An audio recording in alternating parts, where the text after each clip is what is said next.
Dan ini sangat menarik ya. Dan hal ini pun semakin dipertajam dengan Matius 13 ayat 57, Markus 6 ayat 4, dua ayat yang sama, di mana Yesus sendiri akhirnya harus berkata, seorang nabi dihormati di mana-mana kecuali di tempat asalnya sendiri, di antara kaum keluarganya dan di rumahnya. Bayangkan, Yesus hidup di Nazaret, tetapi kota di mana dia dibesarkan menolaknya. Di rumahnya sendiri, Nazaret adalah rumahnya sendiri, dia ditolak. Dan Yesus, catatan sejarah mengatakan, Yesus tidak banyak melakukan mujizat di kota Nazaret. Seharusnya, kalau orang berhasil, dia akan pulang kampung dan membangun kampungnya. Tetapi orang Nazaret tidak mau menerima Yesus. Padahal Yesus adalah orang Nazaret. Ada dua alasan mengapa Yesus berkata seperti itu. Yang pertama adalah masalah status. Orang-orang Nazaret melihat bagaimana mungkin seorang juru selamat lahir dari seorang anak tukang kayu. Mereka malu, mereka nggak bisa terima kenyataan itu. Kalau dia mau jadi pembesar, anak presiden lah, anak gubernur lah. Tetapi status Yesus sebagai anak seorang tukang kayu membuat orang-orang Nazaret menolak Yesus. Dan yang kedua adalah rasa tidak percaya mereka. Bagaimana mungkin anak seorang tukang kayu dapat membuat mujizat? Seringkali kita melihat status seseorang, dan itu terlihat dalam gereja kita. Kalau yang datang dengan mobil bagus, kita sambut dan kita katakan selamat sabat. Tetapi bila mana dia hanyalah seorang biasa-biasa saja, seperti enggan kita mengulurkan tangan dan mengucapkan selamat sabat. Dan itu terjadi selama saya melayani sebagai gembala. Rupa-rupanya apa yang terjadi di Nazaret terjadi di gereja kita. Dan itu bukan hanya di gereja kita, di mana-mana di dunia ini. Bila mana dia bermobil, dia mana punya jabatan, kita akan menyambutnya. Kita rela untuk membawa kopernya, kita rela membawa tasnya. Tetapi kalau dia orang biasa-biasa saja, itulah yang terjadi. Orang-orang Nazaret tidak membaca Yesaya 11 ayat 1 dan 2. Yesaya sudah jauh lebih dulu menubuatkan. Yesaya berkata, suatu tunas akan keluar dari tunggul Isai, dan taruk yang akan tumbuh dari pangkalnya akan berbuah. Tunas itu akan dikuasai oleh Roh Tuhan. Roh Tuhan akan ada padanya. Roh hikmat dan pengertian, roh nasihat dan keperkasaan, roh pengenalan dan takut akan Tuhan. Bapak Ibu tahu, Nazaret berasal dari kata Natserat. Dan bahasa aslinya kemungkinan besar adalah Netzer. Dan Netzer itu akhirnya menjadi Nazaret. Dan arti Nazaret adalah tunas atau taruk. Jadi sudah jauh sebelumnya Yesaya menubuatkan bahwa kota yang kecil itu, yang penuh dengan kejahatan itu, di mana Yesus tinggal, akan muncul satu tunas. Karena Nazaret artinya tunas. Dari Nazaretlah muncul satu tunas. Tunas yang akan berbuah lebat. Tunas yang akan menghasilkan jiwa-jiwa yang akan dituai masuk dalam kerajaan sorga. Sayang beribu sayang. Orang Nazaret tidak memahami arti daerahnya sendiri. Apa arti Cimindi? Apa arti Bandung? Harus kita mengerti supaya kita memaknai dengan benar. Dan Nazaret yang artinya tunas, keluarlah seseorang yang luar biasa, yang tidak diperhitungkan sebelumnya. Berapa lama Yesus tinggal di Nazaret? Lukas 3 ayat 23 mengatakan, ketika Yesus memulai pekerjaannya, Yesus berumur kira-kira 30 tahun. Jadi Yesus tinggal di Nazaret selama 30 tahun. Bahkan Yesus sendiri berkata kepada orang banyak. Dalam hal ini, di dalam Kisah 22 ayat 8, Yesus berkata kepada Saulus ketika Saulus sedang berjalan untuk melakukan tugas penganiayaan. Ketika dalam perjalanan, Saulus mendapatkan satu sinar yang terang benderang dan satu suara. Dan ajaibnya hanya Saulus yang mendengar suara itu. Sementara orang-orang yang berada bersama dengan Saulus tidak mendengar suara apa-apa. Mereka hanya melihat Saulus jatuh karena satu sinar yang terang benderang. Saulus berkata di ayat 7, siapakah engkau Tuhan? Maaf, di ayat 8. Yesus berkata, akulah Yesus orang Nazaret yang kau aniaya itu. Yesus sendiri berkata, aku orang Nazaret. Dan ini menjadi hal yang menarik. Selama 30 tahun Yesus tinggal di Nazaret. Memasuki usia ke-31 sampai usia untuk 3 tahun setengah ke depan Yesus melayani, dan itu tercatat dalam kitab Injil. Matius, Markus, Lukas, dan Yohanes. Masa kecil Yesus sampai 30 tahun dilalui di Nazaret. Yusuf dan Maria mendidik Yesus sebagai anak Allah yang dipercayakan kepada mereka. Bapak Ibu, kata anak Allah itu jelas-jelas disebutkan oleh orang banyak. Dalam Matius 14 ayat 33. Orang banyak yang ada di perahu menyembah Yesus katanya, sesungguhnya engkau anak Allah.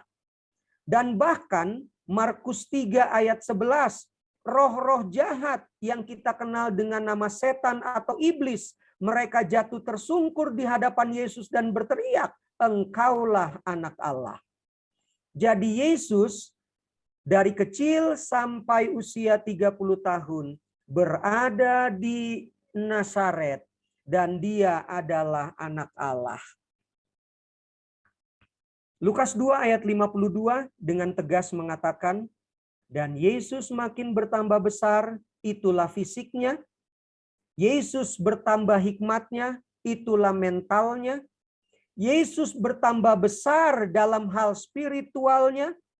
Makin dikasihi oleh Allah dan manusia, itulah sosialnya. Kehidupan Yesus semasa kanak-kanak adalah kehidupan yang layak dicontoh oleh banyak anak-anak zaman sekarang. Zaman now. Saya tadi sempat membaca apa perbedaan antara generasi Y, Z, dan milenial. Oh, rupa-rupanya perbedaannya adalah di masa tahun, Bapak Ibu. Kapan mereka lahir, di tahun berapa sampai tahun berapa, dan usia rentang berapa, itulah generasi Y. Itulah antara, kalau saya tidak salah, 60 tahun. Lalu generasi X, itulah di bawah 60 tahun. Lalu generasi milenial, itulah generasi yang sekarang Bapak Ibu, di bawah 10 tahun. Di mana mereka hidup sudah di zaman internet, sudah di zaman gadget. Dan ada satu hal yang menarik, anak-anak di zaman milenial, pembangkangan kepada orang tua sangat besar Bapak Ibu. Termasuk di dalamnya generasi X. Generasi X adalah usia rata-rata antara 26 sampai 40 sekian tahun. Jadi generasi X dengan generasi milenial itu adalah anak-anak yang sudah mengenal akan internet. Oleh karena setiap hari mereka melihat internet, salah satu ciri khas daripada generasi X dan generasi milenial adalah anak-anak yang menentang orang tua. Susah diatur, membangkang. Wah, menarik sekali. Ini menjadi khotbah yang luar biasa Bapak Ibu. Kenapa begitu? Ayo anak-anak generasi X, antara 26 sampai 40 sekian tahun, dan generasi milenial di bawah 26 tahun, bahkan di bawah 10 tahun. Ayo, mari kita belajar dari masa kecil Yesus. Yesus hidup sebagaimana layaknya anak-anak yang lain sejamannya. Yesus hidup normal. Dia sangat menghormati orang tua. Dia mengerti akan maksud Bapa Sorgawi karena ibunya adalah gurunya yang pertama. Yesus tidak pernah disekolahkan di sekolah rabi-rabi dan nabi-nabi. Kenapa? Karena Maria tahu sekolah rabi-rabi dan nabi-nabi isinya hanya otak manusia, isinya hanya filsafat manusia dan bukan filsafat sorgawi. Yesus hidup normal, dia berpikir seperti anak-anak, dia berbicara seperti anak-anak pada umumnya. Yesus belajar dari alam ciptaan Tuhan. Yesus belajar dari pengalaman hidup. Dan yang penting, Yesus menyadari keberadaan orang tuanya yang miskin. Sekalipun Yesus hidup normal seperti anak-anak pada umumnya. Lihatlah baik-baik 1 Petrus 2 ayat 21 dan 22. Yesus telah meninggalkan teladan bagi kita supaya kita mengikuti jejaknya. Yang mana itu? Ketika Yesus kanak-kanak sampai Yesus berusia 30 tahun. Dan Yesus dibaptis ketika dia sudah sangat mengerti apa arti baptisan, apa arti keselamatan. Usia berapa Yesus dibaptis? 31 tahun. Ini tidak menjadi patokan bahwa seseorang harus dibaptis pada usia 31 tahun. Tidak. Tetapi itu memberikan satu pembelajaran yang penting. Jangan terburu-buru dibaptis kalau kamu belum mengerti. Tapi kalau hatinya sudah ingin dibaptis, siapa yang mau larang? Dan ini menjadi hal yang menarik, menjadi teladan untuk kita yang punya orang tua. Jangan ikut-ikutan untuk anaknya buru-buru dibaptis. Pemahaman yang paling terpenting. Bila mana sudah mengerti, maka barulah dia dibaptiskan. Setelah baptis, belajar kembali. Perhatikan ayat 22, saya berikan huruf merah semuanya. Berarti penekanan yang sangat penting. Sejak kecil sampai Yesus disalibkan, Yesus tidak berbuat dosa. Dan lihat baik-baik, kenapa harus tipu tidak ada di dalam mulutnya? Karena tipu, berbohong adalah dosa yang paling mudah tanpa harus dipikirkan. Anda dan saya ingin melakukan dosa, mencuri, kita harus pikir baik-baik. Kedapatan digebukin mati, masuk penjara. Kita ingin membunuh, hati-hati, kita harus pikirkan. Tetapi tipu tidak perlu dipikirkan. Itu mengalir dengan sendirinya. Sangat luas seperti air yang mengalir. Itulah sebabnya ayat 22 dengan tegas berkata, Yesus tidak berbuat dosa dan tipu, berbohong tidak ada di dalam mulutnya. Ini menjadi menarik Bapak Ibu. Kenapa saya katakan menarik? Ada lelucon di dalam baptisan. Bapak Ibu ketika dibaptis, termasuk saya, pada waktu kita dibaptis, bagian mana yang ditutup oleh sapu tangan atau oleh tangan? Bagian mulut kan? Ini menjadi joke, menjadi lelucon. Makanya waktu dibaptis mulutnya jangan ditutup katanya. Mulutnya juga harus dibaptis. Itu sebuah joke ya. Tetapi ada filsafatnya juga ya. Dan ini menjadi pembelajaran yang baik untuk kita pada malam hari ini. Yesus adalah seorang anak yang hidup dengan normal. Yesus tidak hidup dengan tidak normal. Sama seperti anak-anak kita dan kita yang pernah jadi anak-anak. Tetapi satu hal yang luar biasa, Yesus tidak berbuat dosa.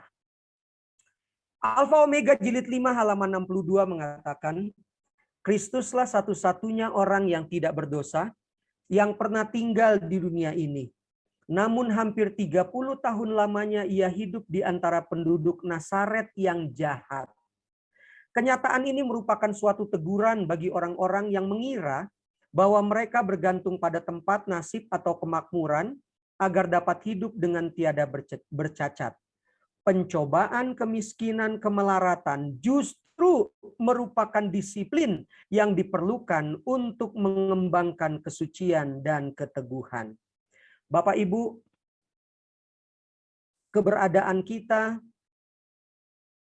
apakah itu senang atau susah, kaya atau miskin, berpendidikan atau tidak pernah menjadikan kita menjadi tidak hidup dengan tiada bercacat. Semua itu tidak menjadi patokan. Tetapi lihatlah kehidupan Yesus.